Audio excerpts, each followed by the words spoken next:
Então,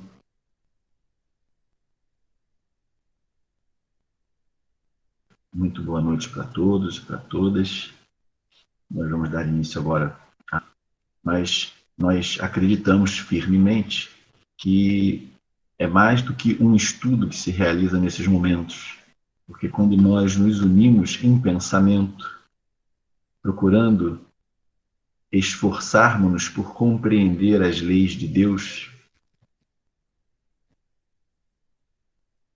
que representam o único caminho para a nossa felicidade, unidos assim em pensamento, nós temos condição de fornecer material útil à espiritualidade superior para o atendimento de espíritos sofredores. Lembrando sempre que essa reunião acontece em substituição à reunião mediúnica que ocorria na agremiação, onde muitos espíritos sofredores eram atendidos. E nós acreditamos que ainda podemos contribuir nessa área, mantendo nesses momentos a nossa concentração, a nossa seriedade, o nosso desejo sincero de compreendermos as leis de Deus e contribuirmos na seara do Cristo. Então, eu peço a todos que me envolvam também agora com seus pensamentos, porque isso vai me ajudar a fazer comentários pertinentes com relação à lição que nós vamos estudar agora. Essa lição tem por título O Dever. E é o item 7 do capítulo 17 de O Evangelho segundo o Espiritismo, capítulo cujo título é Sede Perfeitos. Então, Lázaro assim se expressa. O dever é a obrigação moral da criatura para consigo mesma, primeiro, e, em seguida, para com os outros. O dever é a lei da vida. Com ele, deparamos nas mais ínfimas particularidades, como nos atos mais elevados. Quero aqui falar apenas do dever moral, e não do dever que as profissões impõem. Na ordem dos sentimentos, o dever é muito difícil de cumprir-se, por se achar em antagonismo com as atrações do interesse e do coração. Não tem testemunhas às suas vitórias e não estão sujeitas à repressão suas derrotas. O dever íntimo do homem fica entregue ao seu livre arbítrio. O aguilhão da consciência, guardião da probidade interior, e sustenta. Mas, muitas vezes, mostra-se impotente diante dos sofismas da paixão. Fielmente observado, o dever do coração eleva o homem. Como determiná-lo, porém, com exatidão? Onde começa ele? Onde termina? O dever principia para cada um de vós exatamente no ponto em que ameaçais a felicidade ou a tranquilidade do vosso próximo. Acaba no limite que não desejais ninguém transponha com relação a vós. Deus criou todos os homens iguais para a dor. Pequenos ou grandes, ignorantes ou instruídos, sofrem todos pelas mesmas causas, a fim de que cada um julgue em sã consciência o mal que pode fazer. Com relação ao bem, infinitamente vário nas suas expressões, não é o mesmo o critério. A igualdade em face da dor é uma sublime providência de Deus, que quer que todos os seus filhos instruídos pela experiência comum, não pratiquem o mal, alegando ignorância de seus efeitos. O dever é o resumo prático, é uma bravura da alma, enfrenta as angústias da luta. É austero e brando, pronto a dobrar-se às mais diversas complicações, conserva-se inflexível diante das suas tentações. O homem que cumpre o seu dever ama a Deus mais do que as criaturas e ama as criaturas mais do que a si mesmo. É, a um tempo, juiz e escravo em causa própria. O dever é o mais belo laurel da razão. Descende desta como de sua mãe, o filho. O homem tem de amar o dever, não porque preserve de males a vida, males aos quais a humanidade não pode subtrair-se, mas porque confere à alma o vigor necessário a seu desenradia sob mais elevada forma em cada um dos estágios superiores da humanidade. Jamais cessa a obrigação moral da criatura para com Deus. Tem esta de refletir as virtudes do Eterno, que não aceita esboços imperfeitos, porque quer que a beleza da sua obra resplandeça a seus próprios olhos. Lázaro, Paris, 1863. Puxa, então uma comunicação relativamente curta, mas que contém ensinamentos profundos que nós podemos extrair utilizando a chave oferecida pelo Espiritismo. O que diz Lázaro aqui faz sentido, mas faz sentido se nós temos uma compreensão correta do que nós somos e do que nós estamos fazendo aqui na Terra. Por que estamos aqui? Qual o objetivo da nossa experiência aqui nesse planeta? É muito comum nós encontrarmos as pessoas muito preocupadas em que seus direitos sejam respeitados, muito mais do que interessadas em cumprir com os seus deveres. Ora, certamente que é muito bom que respeitem os nossos direitos. Isso nos traz algum conforto.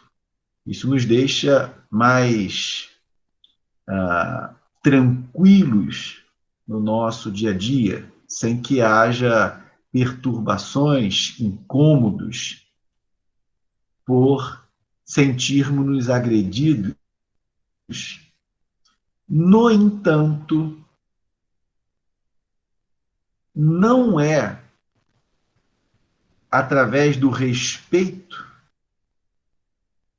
dos nossos direitos que nós evoluiremos,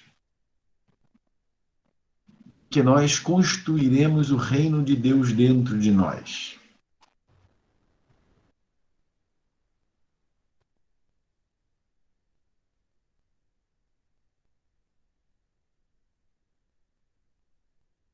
Isso não quer dizer que nós não devamos nos importar com o respeito, é a compreensão de que, mesmo quando nós sentimos que o comportamento dos outros com relação a nós, fere alguns dos direitos que nós consideramos possuir, se eu sou cumpridor dos meus deveres e minha consciência me absolve, eu estarei mais forte para suportar essas transgressões relativas ao respeito dos meus direitos. Isso me lembra aquele caso conhecido de todos vocês, certamente, em torno da morte de Sócrates. Então, sua mulher encontrava-se inconformada. Vale lembrar que ele fez questão de não aproveitar as oportunidades que lhe foram oferecidas para que ele fugisse do julgamento, fosse absolvido ou, depois de condenado, fugisse da sua pena. Ele não facilitou, de modo algum, a sua absolvição e nem a sua fuga. E sua mulher, então, encontrava-se inconformada e chorando, né, no recinto onde ele seria obrigado a beber a cicuta, o veneno que lhe tirou a vida. E aí, aquele choro o incomodou, e ele falou: mulher, por que você está chorando? E ela disse: porque isso é muito injusto. E aí ele pergunta: mas você preferia que fosse justo? Ele sabia que aquela pena de morte não é passar um dia na cadeia, um mês, um ano. Era pena de morte. Ele iria tomar veneno. E o fez. A sua consciência o absolvia. Então ele estava tranquilo. O sofrimento para ele não era a perda da vida física, até porque Sócrates acreditava na multiplicidade das existências. Para ele, o verdadeiro sofrimento seria merecer aquela pena. Isso sim, porque mesmo passando para o outro lado, ele carregaria essa culpa. Mas se ele não havia feito nada de errado, por que ele tinha que sofrer? Por que ele deveria ficar se angustiando, se atormentando por erros que ele não cometeu? Sua consciência o absolvia. É certo que dificilmente algum de nós se encontrará nesse nível, mas nós sabemos que o Sócrates foi um missionário, um espírito já de grande envergadura moral. Mas esses exemplos nos inspiram e nos ajudam a caminhar na direção certa. Então, nós não resgatamos essas histórias com a pretensão de que de hoje para amanhã passemos a nos comportar como Sócrates. Então, fazem a ofensa que fizerem contra mim, se minha consciência me absolve, tudo bem, não tem problema. Não é tão fácil isso como um objetivo, e se nos esforçarmos por caminhar nessa direção. É por isso que esses exemplos são importantes, é por isso que o Cristo nos deixou tantos exemplos da sua vida. A vida do Cristo veio para nos mostrar que o caminho da felicidade é o caminho do cumprimento dos nossos deveres. E qual é o nosso dever? É vivermos em harmonia com as leis de Deus. Esse é o nosso dever para com Deus, para conosco e para com os outros.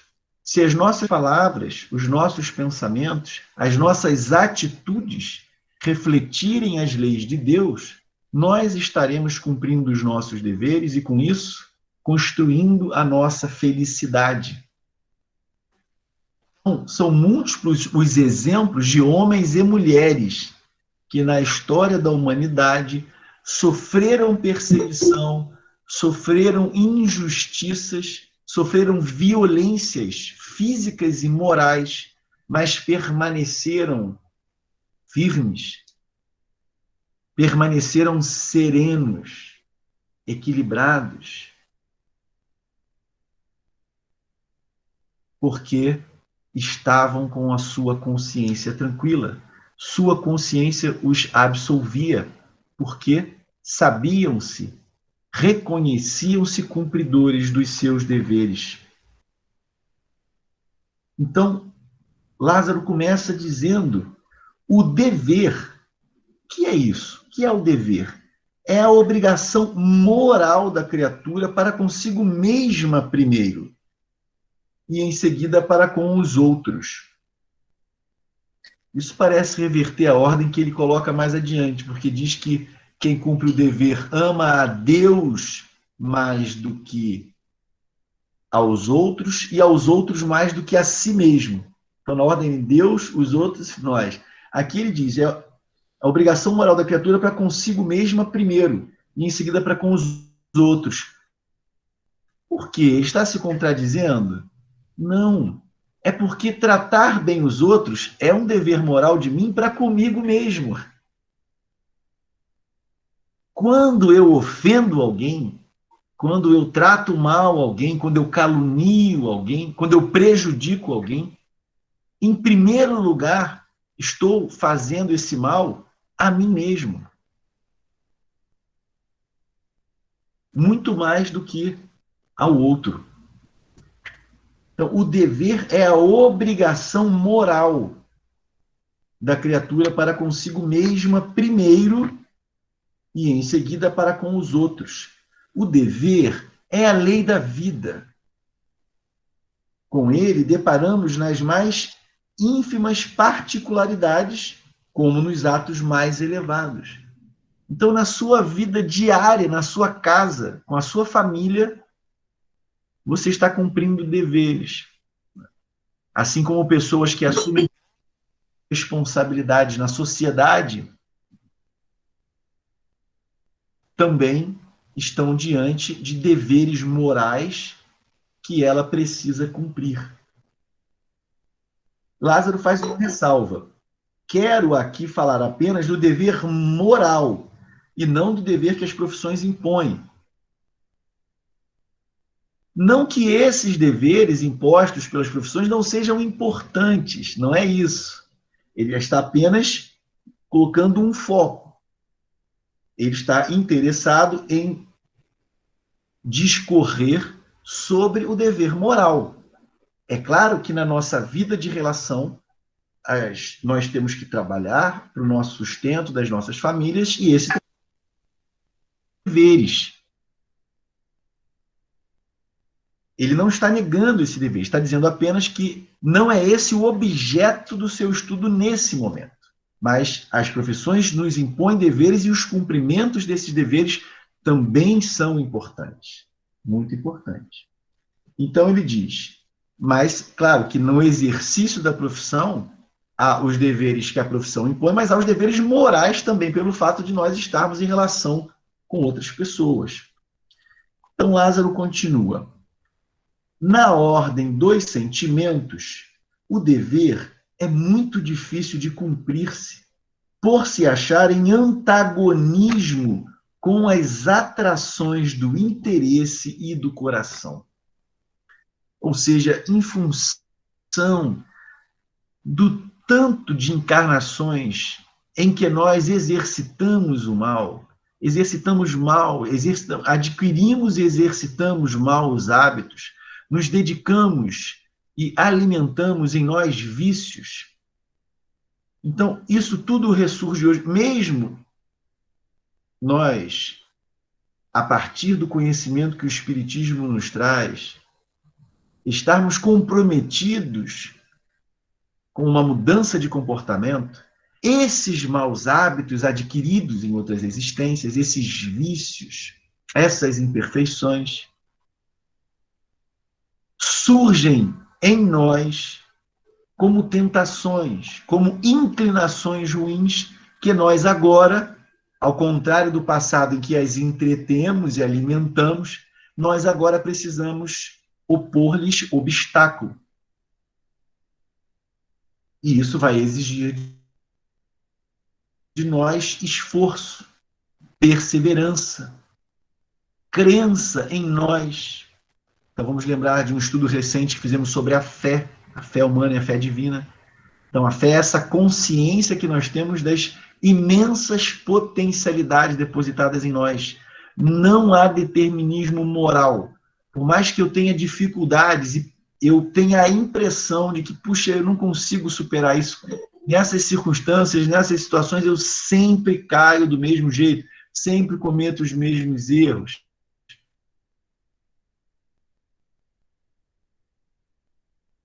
Isso não é um.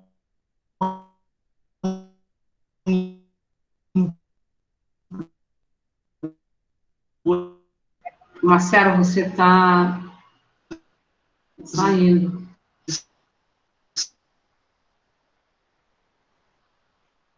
A gente não está conseguindo te ouvir.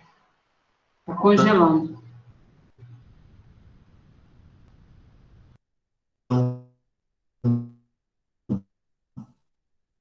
Se eu não consigo superar alguma. Marcelo?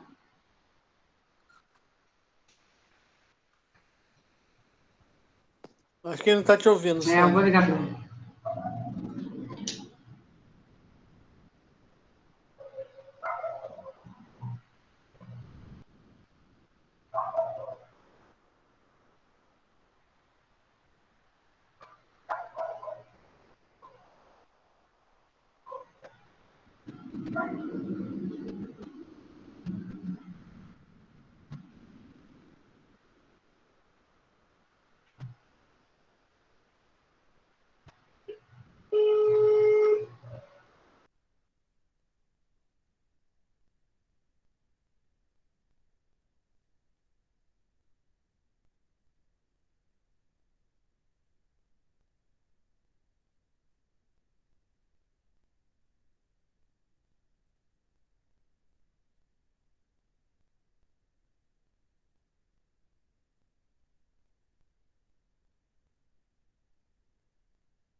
Sônia, vocês estão conseguindo me ouvir agora? Estamos sim, Marcelo. Ele voltou?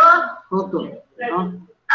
Tá, eu tive um problema com o meu computador, aí eu passei para o celular, tá bom? Desculpem aí para todos.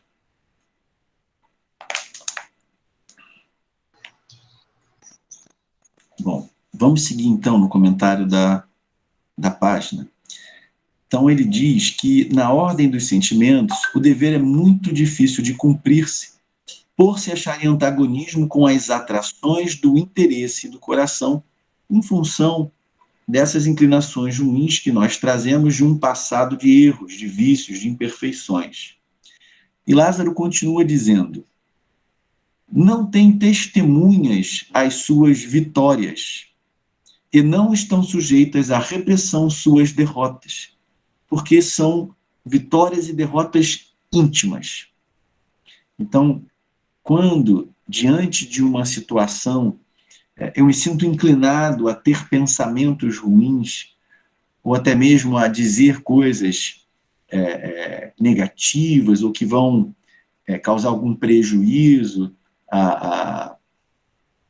ao outro, e eu refreio isso, né? Então, isso é algo que, bom, só tem testemunhos de espíritos desencarnados, mas os nossos companheiros aqui da carne não perceberão, né? Assim como quando você está com você mesmo, né, e se deixa levar por algum vício, alguma imperfeição, isso também não tem testemunha. Então, o dever, ele se realiza ou não intimamente. O dever íntimo do homem fica entregue ao seu livre arbítrio. O aguilhão da consciência, guardião da probidade interior, o adverte e sustenta. Então, a consciência representa Deus falando dentro de nós, falando em nosso íntimo. Deus, quando nos criou, inscreveu em nossa consciência suas leis.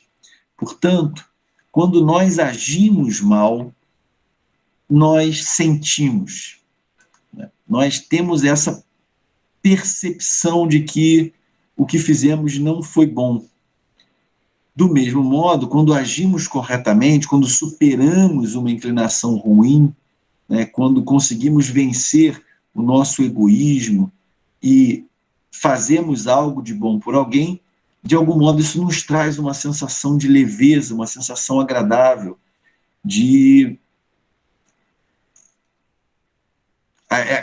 como que a consciência nos dizendo que é esse o caminho que nós devemos seguir. Então isso traz uma paz, isso traz uma plenitude. Então ele diz, mas muitas vezes mostra-se impotente diante dos sofismas da paixão. Então, dentro de nós ocorrem esses diálogos, essas disputas. Há uma situação em que nós podemos agir corretamente, e nesse sentido nos orienta a nossa consciência, mas o nosso coração viciado, as nossas inclinações ruins, nos pedem um outro comportamento.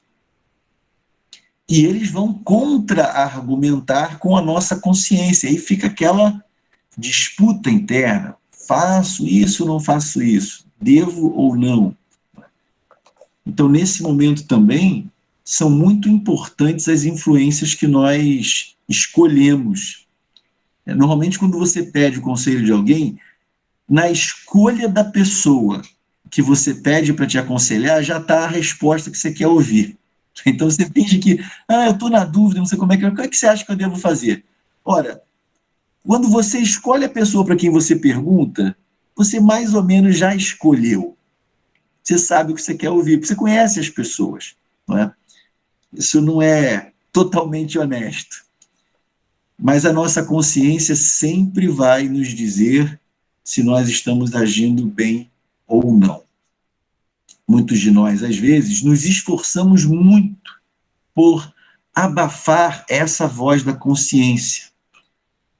No entanto, ela estará sempre presente dentro de nós. E mais cedo ou mais tarde, nós não seremos mais capazes de calar a sua voz. Isso vai trazer incômodo, muito, mas é para o nosso bem. Então, quando a nossa consciência nos está incomodando, isso significa que nós não estamos trabalhando pela nossa felicidade. Pelo contrário, estamos plantando mais e mais sofrimentos para a nossa vida. Então, continua Lázaro. Fielmente observado, o dever do coração eleva o homem. Como determiná-lo, porém, com exatidão? Onde começa ele? Onde termina? O dever principia para cada um de vós, exatamente no ponto em que ameaçais a felicidade ou tranquilidade do vosso próximo. Acaba no limite que não desejais ninguém transponha com relação a vós. Então, uma orientação de ordem muito prática. Não é nenhum raciocínio filosófico rebuscado. Uma orientação prática. Né? Então, se aquilo que você entende como sendo seu direito vai trazer algum prejuízo para alguém, é seu dever não fazer. Mas você também não precisa ir além, né, daquilo que iria ferir, né, a você próprio. Então diz, acaba no limite que não desejais ninguém transponha com relação a vós. Deus criou todos os homens iguais para a dor, pequenos ou grandes, ignorantes ou instruídos, sofrem todos pelas mesmas causas, a fim de que cada um julgue em sã consciência o mal que pode fazer. Com relação ao bem infinitamente vário nas suas expressões, não é o mesmo critério. A igualdade em face da dor é uma sublime providência de Deus, que quer que todos os seus filhos, instruídos pela experiência comum, não pratiquem o mal, alegando ignorância dos seus efeitos.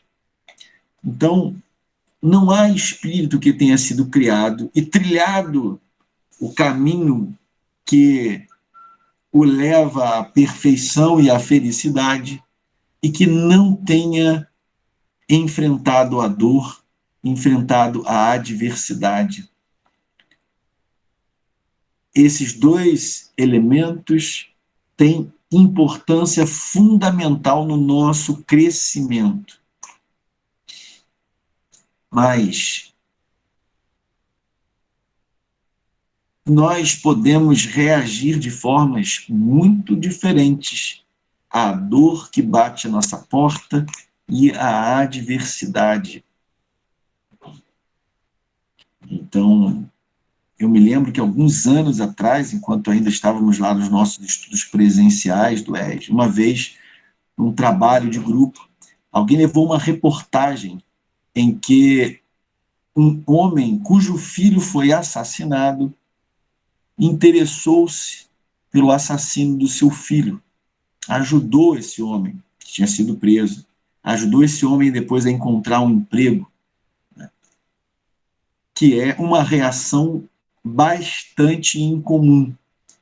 Né? Então, a maioria de nós se deixa levar por sentimentos de vingança, mesmo que não execute a vingança, alimenta o desejo de que o outro sofra.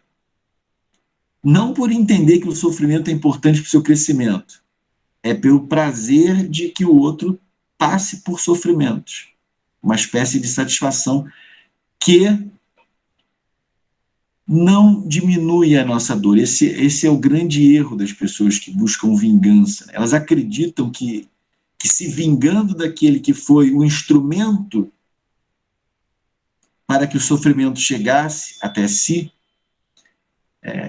acreditam que fazer o outro sofrer vai trazer alívio. Isso não traz. E nós vimos isso muitas e muitas e muitas vezes nas reuniões mediúnicas. Né? Espíritos muito sofredores, espíritos que passaram por situações muito duras, mas não injustas, porque Deus é justo, mas passaram por situações extremamente dolorosas e tomaram para si como objetivo da sua existência perseguir, atormentar e se vingar daqueles que foram os instrumentos para que eles sofressem. E a única coisa que eles conseguem é continuar sofrendo mais e mais. Eles acreditam que o seu perdão livraria os infratores da lei de Deus de pagarem as suas dívidas, o que é outro erro. Então, se alguém comete um crime contra mim e eu perdoo esse irmão, nem por isso ele terá de pagar a sua dívida com relação às leis de Deus que ele transgrediu. Então, o meu perdão não vai liberá-lo. O meu perdão vai me liberar de continuar segurando, né, aquela pedra quente na mão, queimando a minha mão, que é o que a gente faz com o sofrimento. A gente passa por uma coisa ruim, a gente se agarra naquela experiência ruim e não solta, a gente não segue adiante. E aí isso só faz o sofrimento permanecer vivo dentro de nós. Então, o perdão é uma autolibertação. É um dever que nós temos em primeiro lugar, para conosco mesmos, e depois para com o nosso semelhante. Porque é claro que se eu cometo um erro e sou perdoado, isso é muito bom, né? Eu ofendo alguém, puxa, e fico chateado com isso. E aí a pessoa vai, não, Marcelo, tudo bem, já esqueci, não tem problema, eu te perdoo. É confortável, mas isso não vai me liberar. A pessoa pode ter me perdoado, mas eu tenho que me reabilitar diante da lei de Deus. Agora, quando eu é que sou ofendido e perdoo, bom, aí eu estou totalmente livre. Se eu sou o ofensor e sou perdoado, eu ainda vou ter que resgatar minha dívida. Eu não estou liberado.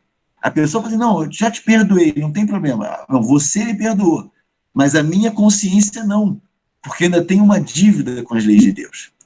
Agora, ao contrário, quando eu perdoo, bom, aí eu não tenho dívida nenhuma, eu estou totalmente livre.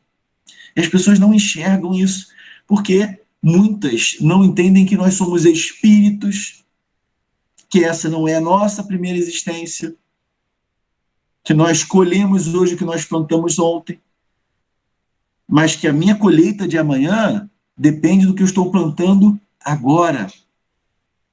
Então, o nosso dever é de estudar, conhecer as leis de Deus e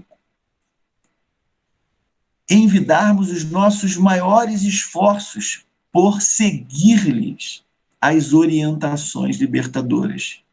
Então, esse dever de cumprir a lei de Deus não é um dever opressor, não é um dever que me limita, que me engessa, que me aprisiona. Pelo contrário, cumprir esse dever é libertar-me, é expandir-me, é tornar-me mais forte do que a dor que bate à minha porta.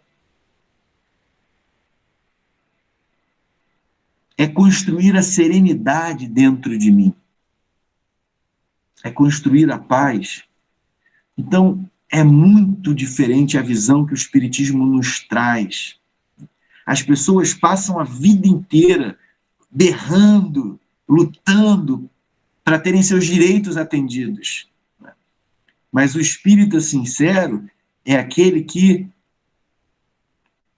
encaminha as suas melhores energias para cumprir os seus deveres, em primeiro lugar. Se me respeitarem, melhor ainda, vou ficar mais feliz. Adoro que me tratem bem, que me respeitem, que respeitem os meus direitos. Mas eu sei que o que determina a minha felicidade é eu estar cumprindo com os meus deveres. Por quê? Porque cumprir com o dever é realizar a sua própria natureza. Quais são os nossos deveres? Amarmos o nosso próximo. E amar implica uma série de coisas. A tolerância, o respeito, desejar o bem do outro, não retribuir mal com mal, retribuir o mal com o bem, ser indulgente, ser caridoso. E fazendo isso, nós nos desenvolvemos. Nós realizamos aquilo para que Deus nos criou. Então, esse Espírito Lázaro continua. O dever é o resumo prático de todas as especulações morais. Então, a gente pode lucubrar e pensar, raciocinar, refletir. A conclusão, o que eu tenho que fazer, isso é o dever. É o aspecto prático. É uma bravura da alma que enfrenta as angústias da luta.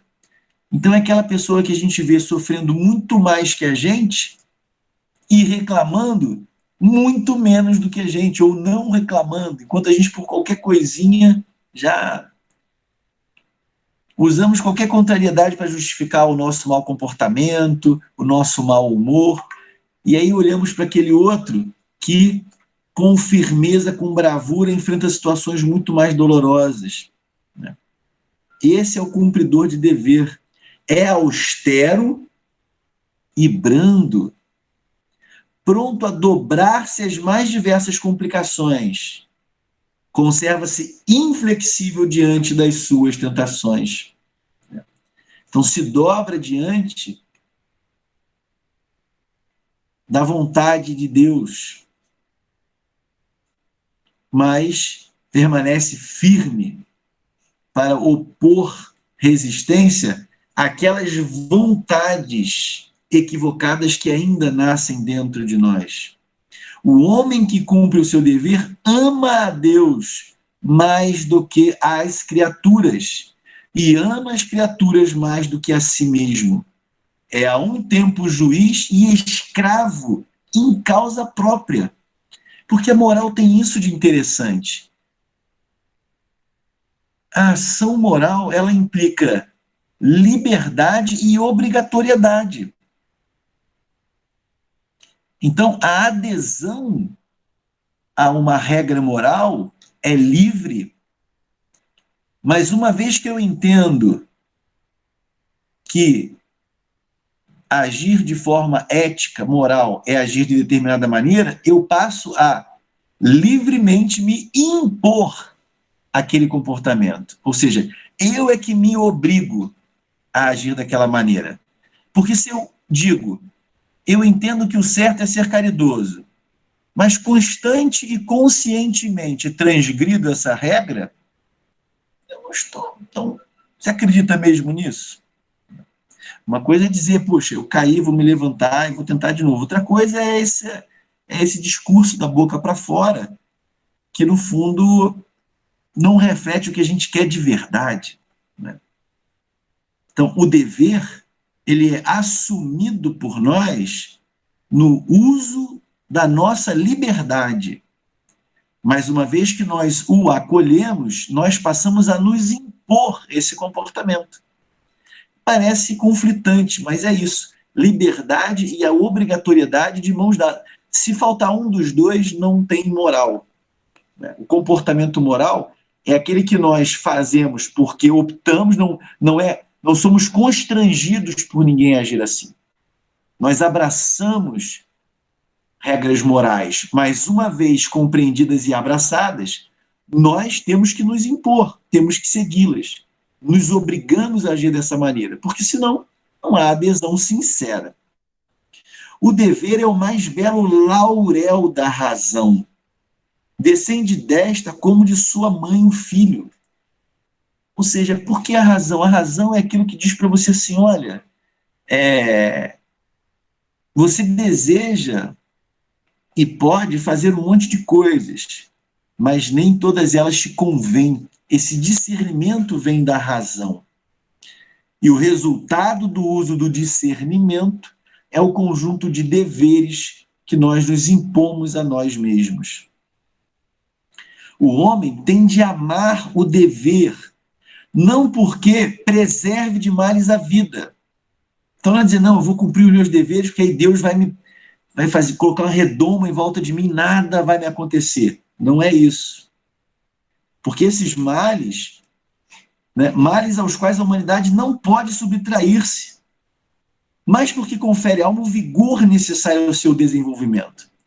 Então, na verdade, o importante para nós não é que os obstáculos sejam retirados do nosso caminho, isso nos faria paralisar, isso nos atrasaria a evolução.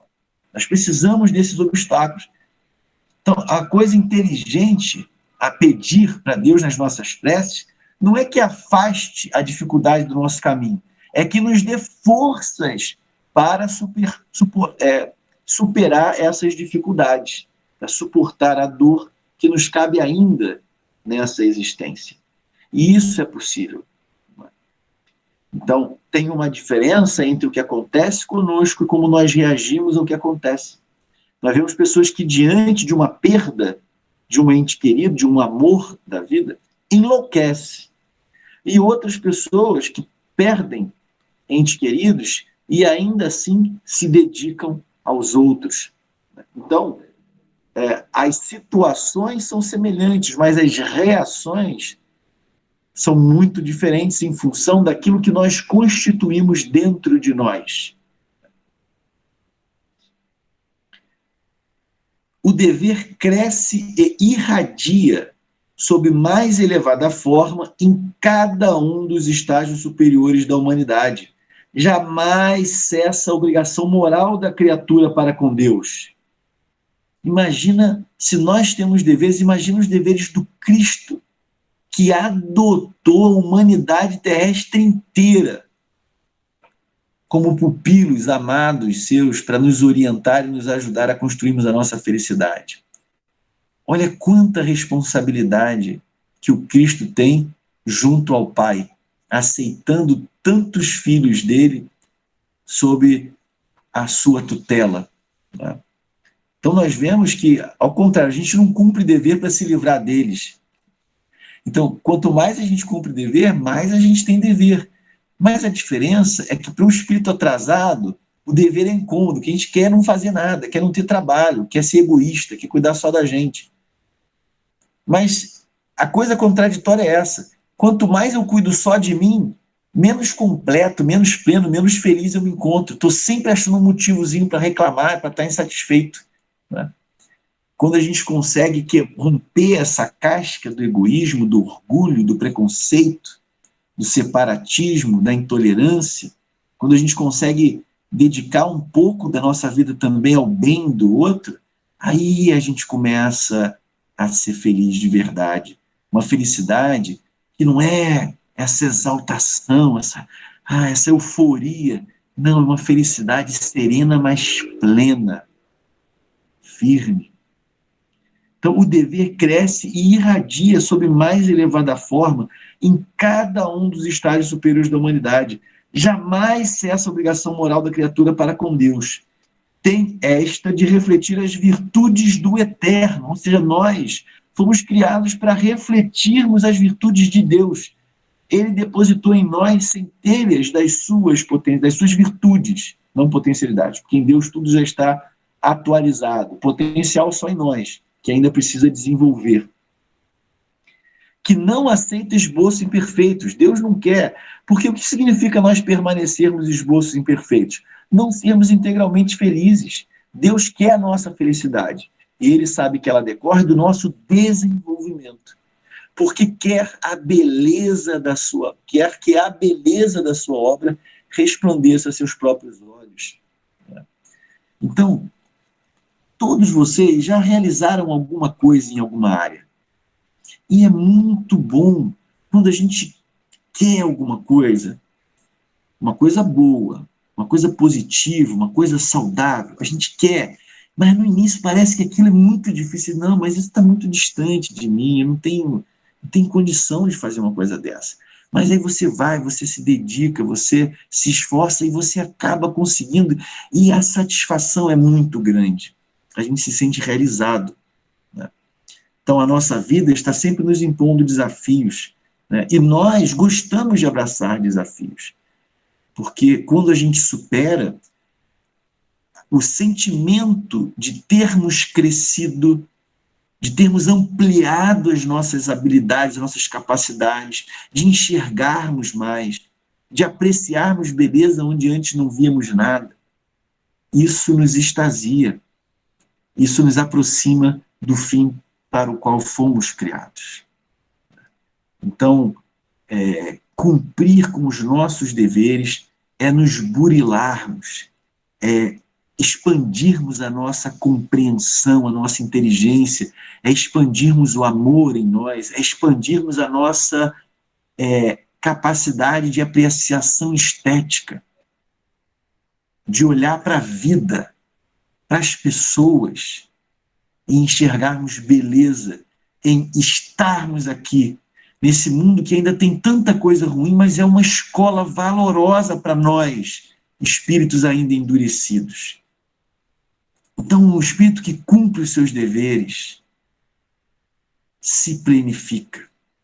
Então, que nós aprendamos a amar, a valorizar e a cumprir os nossos deveres, porque ao contrário do modo como a maioria das pessoas enxerga o dever como algo que constrange, que limita, que sufoca, não, ao contrário, É através do cumprimento dos deveres que nós vamos nos libertar do cipoal do sofrimento e construir a nossa plenitude.